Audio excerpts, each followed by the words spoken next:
오늘은 12월 세 번째 주일이자 예수님 탄생을 묵상하고 기다리는 대강절, 대림절 셋째 주일입니다. 강당 위에 촛불이 3개가 켜져 있습니다. 오늘의 촛불의 주제는 나눔과 사랑과 나눔의 촛불입니다. 이 촛불로 인해서 제단이 더 밝아졌듯이 주님을 기다리고 또 주님을 모시고 살아가는 여러분들의 가정과 교회 또 우리 지역사회가 밝아질 수 있기를 소망합니다.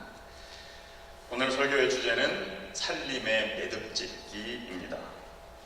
우리가 세상을 살아가는 삶의 가치관이 분명하지 않으면, 분명히 매듭을 짓지 않으면 우리의 삶은 아무리 믿음이 좋아도 흔들릴 수밖에 없습니다.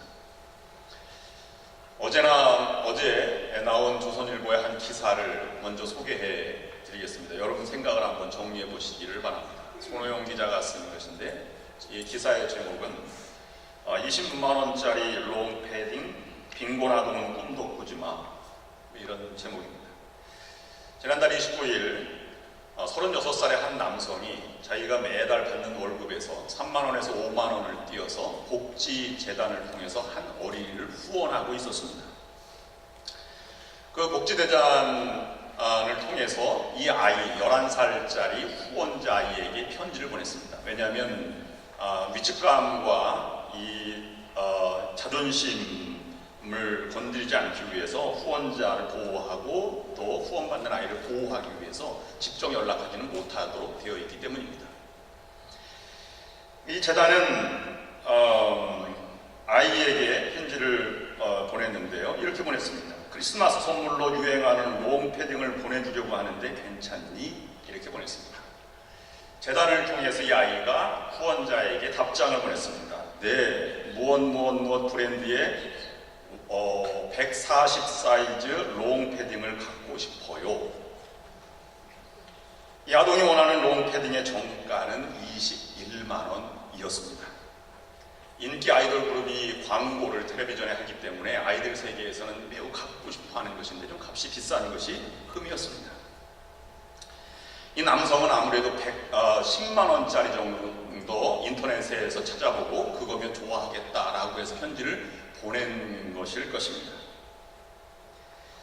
그 아이가 20만원이 넘는 것을 원하자 기분이 상했다는 것입니다.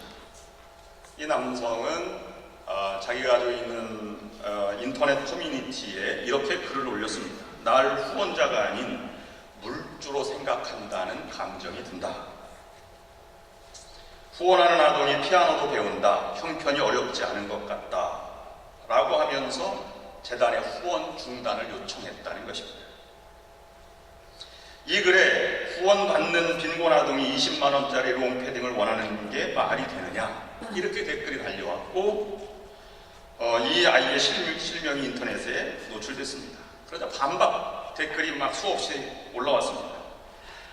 가난한 아이는 20만원짜리 롱패딩을 입으면 안 되느냐, 가난의 기준이 뭐냐. 실제로 복지재단을 통해서 후원받는 아이들이 스마트폰이나 PC를 가지고 있는 것을 보고 후원 중단했으면 좋겠다라고 생각하는 전화도 많이 온다고 하였습니다. 이런 빈곤층에 대한 고정관념과 현실과의 갈등이 일어나는 것이죠. 아이의 부모는 경제력이 없는 투병 생활하고 있었고 정부의 지원으로 피아노도 배우고 있었던 것입니다. 고려대 사회학과 김윤태 교수는 본인보다 소득이 낮은 계층이 자신과 비슷한 수준의 생활하는 것을 보면 오히려 박탈감과 소외감을 느낄 수 있지만 주관적 빈곤을 느끼는 사람의 욕구를 무시해서는 안 된다, 이렇게 결론을 내렸습니다. 댓글 가운데는 젊은이들은 아이가 갖고 싶어하는 게 당연하지 않느냐, 또 나이 든 분들의 댓글 같은 느낌이 드는 것은 그래도 그렇지 후원받는 아이가 그렇게 명품을 받으면 되겠느냐, 이런 반박이 서로 논쟁이 있었습니다. 물론 기사의 내용을 보면 약간 좀 의아한 것도 있습니다. 롱패딩을 선전하는 기사 같기도 하고, 또는 요즘 대결 구도로 돈 있는 사람은 나쁘고 가난한 사람은 정의롭다, 뭐 이런 것으로 논조가 비춰지기도 해서 이런 논지는 다 빼고 이 후원자와 후원받는 아이의 입장을 생각해 보면 여러분 어떻게 생각을 하십니까? 한 사람이 이렇게 글을 올려서 제 마음이 다가와서 설교와 맥락을 같이 하는 것으로 그분의 댓글을 읽어드리면 이렇습니다. 후원자를 비난하는 자들에게 묻는다. 당신들은 얼마나 후원하는가? 내가 아는 대부분의 후원자들은 대개가 부자가 아니다. 이들은 자신들의 아이들에게도 비싼 패딩을 입히지는 않는 걸로 알고 있다. 돌을 던지기 전에 자신을 들여다봐라. 마치 자신은 비싼 롱패딩을 서슴없이 사줄 것 같은 가증스러운 거짓말을 멈추어라. 이렇게 댓글을 달았습니다. 여러분, 후원을 끊는 것이 옳습니까? 아니면 아이가 잘못했습니까? 후원을 자가 잘못했습니까? 아니면 후원을 계속해야 합니까? 정확한 답은 없습니다. 그러나 신앙이 삶으로 연결될 때에는 결정이 이렇게 쉽지만은 않다는 사실입니다. 복잡한 세계가 있습니다. 옳고 그르다라는 문제보다 가치관의 기준이 무엇이냐라는 것을 생각하게 만듭니다. 이 가치관을 가지고 살아가는 것을 우리는 매듭이라고 말하는 것입니다. 신앙은 결단이다 라고 하는 게 아닙니다. 이것 아니면 저것 둘 중에 하나를 선택하는 양자택일의 문제가 신앙의 문제가 아닙니다. 신앙은 칼로 모를 자르듯이 결단하는 것이 아니라 한 차원 다르게 매듭을 지어 새로운 줄기와 생명과 가지 그리고 열매를 맺어가는 과정입니다. 오늘 살림의 매듭 지키 4가지 교훈을 묵상합니다. 첫 번째, 여러분의 인생을 바로 경영하는 경영자가 되십시오. 경영은 사업이나 기업가를 일컫는 말이 아닙니다. 우리말 사전에도 경영에는 기초를 잡고 계획을 세워 어떤 일을 해나간다라는 풀이를 하고 있습니다. 영어의 매니지먼트도 경영이라고 번역하기도 하지만 관리, 취급, 처리 또는 이용 이렇게 다양한 뜻이 내포되어 있습니다. 그래서 경영자, 회사를 꾸리는 것도 경영자이지만 주부가 살아가는 것, 인생을 살아가는 것도 경영이라고 볼 수 있는 것입니다. 우리 모두는 인생을 경영하는 입장에 서 있습니다. 살아가는 일에 대하여 우리말에 좋은 표현 하나가 있는데요. 살림살이라는 표현입니다. 살림은 내가 다른 사람을 살린다 라는 타동사 살린다가 명사화되어서 살림이라고 되어 있고, 살이는 내가 산다 라는 자동사 산다가 명사화돼서 살이가 된 것입니다. 즉 살림살이는 산다는 일은 다른 사람을 살리는 일을 통하여 내가 살아가게 된다는 원리를 갖춰 말하는 것입니다. 이 말이 살림살이가 아니고 살이살림이 되었다면 다른 입장입니다. 그러나 우리말에는 살이살림이 아니라 살림살이로 이 말을 풀이하고 있습니다. 살리는 일을 통하여 살이가 가능하다고 하는 것입니다. 그러면 나부터 살고 봐야지 하는 말은 잘 못 사는 것입니다. 살아있는 믿음이라고 하는 말은 다른 사람을 살리는, 그러므로 내가 살게 되는 원리입니다. 죽은 믿음으로는 살림도 살이도 가능하지 않습니다. 어떤 동네에서 제빵업을 하는 사람이 하소연을 하였습니다. 3가지 하소연인데 자기를 소개하면서 나는 독실한 그리스도인입니다. 둘째로 나는 탁월한 제빵 기술을 가지고 있고 최고급 재료로만 사용합니다. 근데 동네가 너무 가난한 동네라 빵을 사 먹지 않아서 사업이 신통치 않습니다. 3번째, 나는 한 번도 고르지 않고 세금을 꼬박꼬박 냈습니다. 그런데 세무서에서는 나에게 표창장을 주기는커녕 내게 세무조사가 내려와서 사업에 막대한 지장을 일으켰습니다. 따라서 그는 내가 독실한 믿음으로 빵집을 운영하는데 왜 이런 일이 일어나야 하는가? 라는 하소연이었습니다. 이것은 그 제빵업자의 하소연뿐만 아니라 우리 모두의 하소연이기도 합니다. 여기에서 2번째 오늘의 말씀, 교훈입니다. 말씀대로 사는 것이 바로 경영하는 것입니다. 종교적인 실천 경건의 모양보다 말씀대로 사는 것이 더 소중한 것입니다. 이 제법업자는 독실한 그리스도인이라고 표현하였습니다. 독실하다는 말을 되새겨봅니다. 요한복음 2장에 성전 정화 사건이 일어났는데요. 예수님이 성전에 올라갔더니 거기에 유대교 종교 지도자들, 제사장과 결탁한 상인들이 그 땅을 점령하고 있었습니다. 그래서 그 가지고 온 돈, 자기가 가지고 있는 돈을 바치지 못하게 되어 있고 성전 화폐로 바꾸었고, 자기가 가지고 온 재물로는 어떤 트집을 잡아서라도 그것을 흠이 있다고 하고 자기들이 가지고 있는 그러한 짐승들로 제사를 드리도록 하였습니다. 그래서 엄청난 부를 축적하고 통일을 취하고 있었던 것이죠.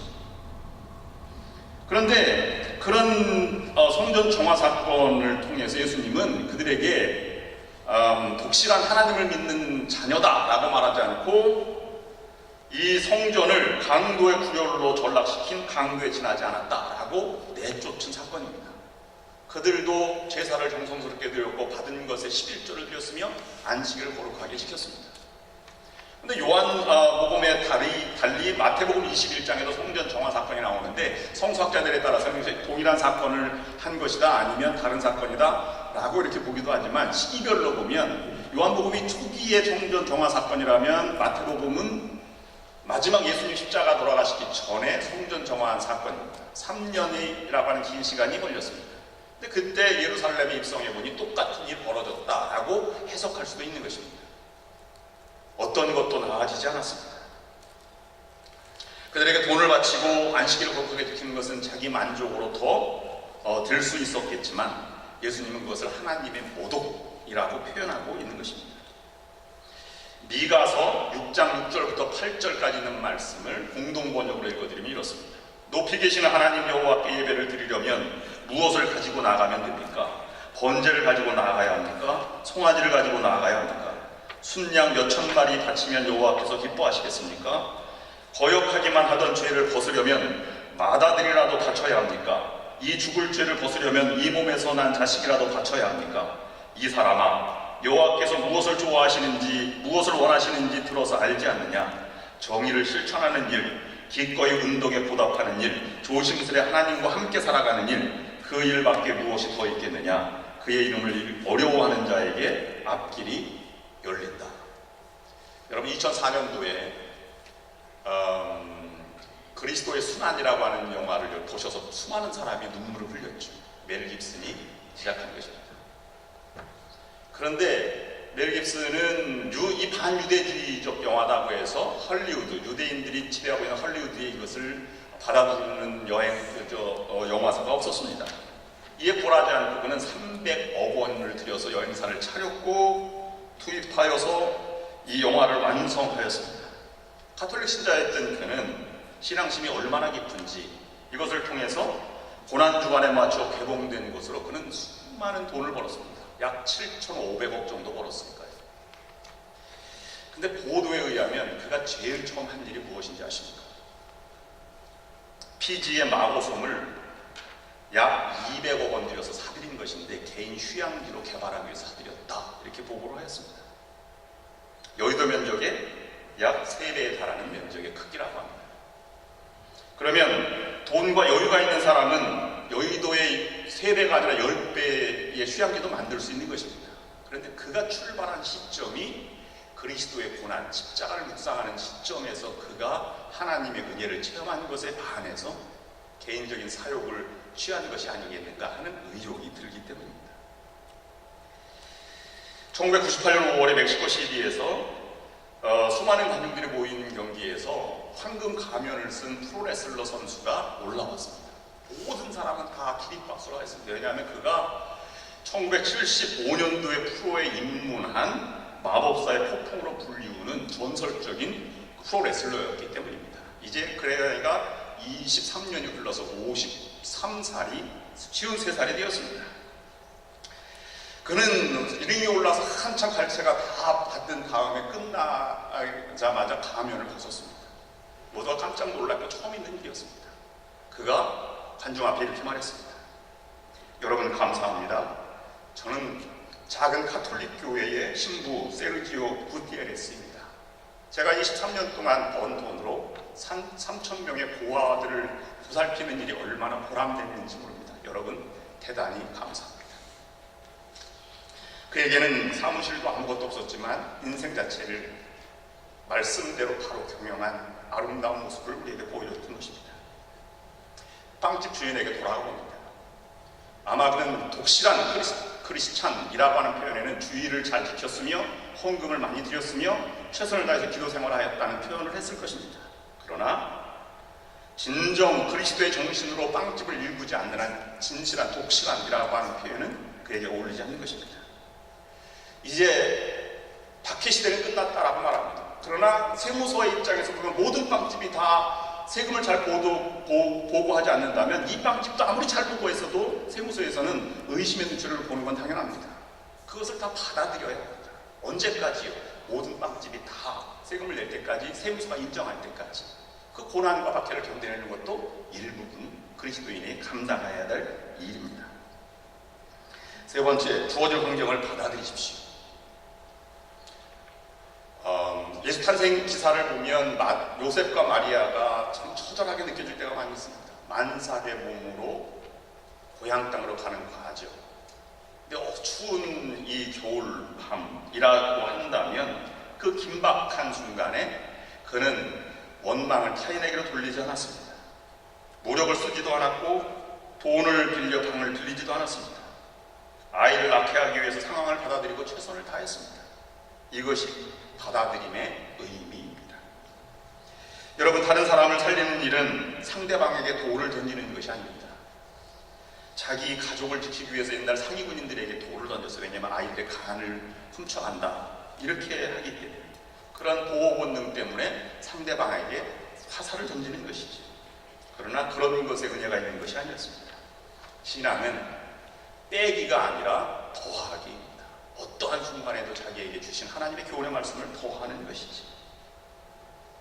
마지막 네 번째는 목표가 분명해야 경영을 할 수 있는 것입니다. 너무나 연약하기 때문에 우리는 최악의 순간에는 보호 본능이 작용하게 되어 있어요. 나부터 살고 봐야지 하는 것입니다. 그러나 성경 말씀은 언제나 십자가를 바라보라고 합니다. 절대 절명의 순간에 우리가 그리스도를 바라볼 수 있을 때 우리는 삶을 경영할 수 있는 것입니다. 부부싸움하고 주부는 어디로 갑니까? 밥하기 싫죠. 그러나 가야 할 곳은 부엌입니다. 그래야 살아가는 길이 거기 있기 때문입니다. 마가복음 7장 6절 8절 말씀은 이렇게 말합니다. 이 백성은 입술로는 나를 공경하여도 마음은 내게서 멀리 떠나 있다. 그들은 사람의 훈계를 교리로 가르치며 나를 헛되이 예배한다. 너희는 하나님의 계명을 버리고 사람의 간식을 지키고 있다. 잘못된 종교에 대해서 지적하는 말입니다.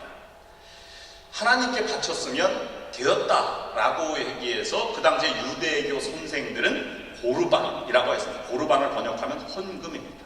부모에게 잘못하여도 헌금을 드리면 되었다라는 면책을 주는 것입니다. 그것이야말로 예수님이 지적한 것은 반인륜적, 잘못 경영하는 사람들의 모습을 지적하고 있는 것입니다. 결론적으로 말씀드립니다. 생각할수록 자명해집니다. 살리는 길, 살림은 가까이 있는 사람부터 수용하고 받아들이고 돕고 생명을 일으켜 세우는 것입니다. 그런 의미에서 고린도전서 10장 24절, 33절 말씀은 이렇게 기록하고 있습니다. 누구든지 자기의 유익을 구하지 말고 남의 유익을 구하라. 나도 무슨 일을 하든지 모든 사람을 기쁘게 하려고 애씁니다. 그것은 나 자신의 이익이 아니라 많은 사람들의 이익을 구하여 결국 그들을 구원하려는 것입니다.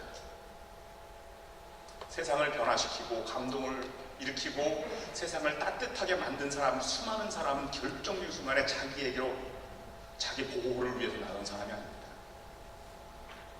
오직 자기 자신의 유익을 포기하고 다른 사람을 살리는 일에 전적으로 헌신했던 것입니다. 예수님도 마지막으로 이렇게 말씀하셨습니다. 요한복음 10장 37절 말씀. 내가 아버지의 일을 하지 않고 있다면 나를 믿지 않아도 좋다. 그러나 내가 그 일을 하고 있으니 나를 믿지 않더라도 내가 하는 일만은 믿어야 할 것이 아니냐. 그러면 너희는 아버지께서 내 안에 계시고 또 내가 아버지 안에 있다는 것을 확실히 알게 될 것이다. 독실한 그리스도인이 되었다는 의미는 내 마음, 자신의 고백이 결코 아닙니다. 자신이 행하는 일로 판가름나게 되어 있는 것입니다. 살리는 삶을 매듭 지으려면 우리는 분명한 선택이 있어야만 합니다. 언제나 우리 앞에 두 길이 있습니다. 자신의 이익을 위해 살면서 까닭 없이 불안에 떨며 살아가는 사람이 있는 반면에 사람을 사랑하기 위해 자신을 과감히 부인할 줄 아는 그리스도의 길입니다. 여러분 모두가 독실한 그리스도인이 되기를 주님의 이름으로 축원합니다.